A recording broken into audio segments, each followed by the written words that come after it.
السلام علیکم. نوی ویډیو سره تاسو هرکلی وایو. امید لرم چې تاسو ټول به روغ خوشحاله وئ، ژوند په مزو کې به وئ. رنګي منډني کې ډېره زیاته افسوسناکه واقعه رامخې ته شوې ده چې ډاکټر جنید اکبر د واده نه مخکې ډېر زیات بېدردۍ سره قتل شو. ډاکټر جنید اکبر چا قتل کو، اخر په څه وجه یې قتل کو؟ دوستانو کو ته تاسو د دې پوره معلومات نه ځان خبرول غواړئ کو څه پورې چې زموږ د چینل مخه نوي سبسکرایب کړئ، خو موږ زموږ د چینل مخه سبسکرایب کړئ ته د نشان څخه مخه ووهئ چې زموږ خل یوه نوې معلوماتي ویډیو تاسو ته په اسانۍ سره میلاویږي.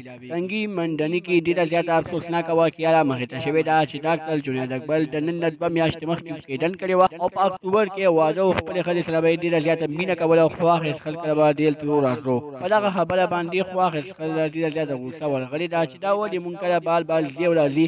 پولیس وایي چې خوا اخیستل باندې مونږ دعوا ځکه کولی شو ځکه چې دا د خوا اخیستل کور له ننوتلو 15 منټه مزل خو نه و کړی چې بیا په ده باندې قاتلانه حمله وشوله او ډېر زیات بېدردۍ سره قتل شو.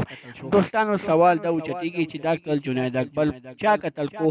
ځینې خلک وایي چې دا خوا اخیستل کورنۍ قتل کو او ځینې خلک وایي چې د ده قاتلان نه دي معلوم. پولیس وایي ډېر ژر به موږ هغه قاتل ته ورورسو کوم قاتل چې ډاکټر جنید اکبر ډېر زیات بېدردۍ سره قتل کړی دی. دوستانو که چېرې زموږ دا ویډیو خوښه شوي وي زموږ د چینل مخه سبسکرایب کړئ ته د نشان څخه مخه ووهئ چې زموږ خل یوه نوې معلوماتي ویډیو تاسو ته په اسانۍ سره میلاویږي. والسلام.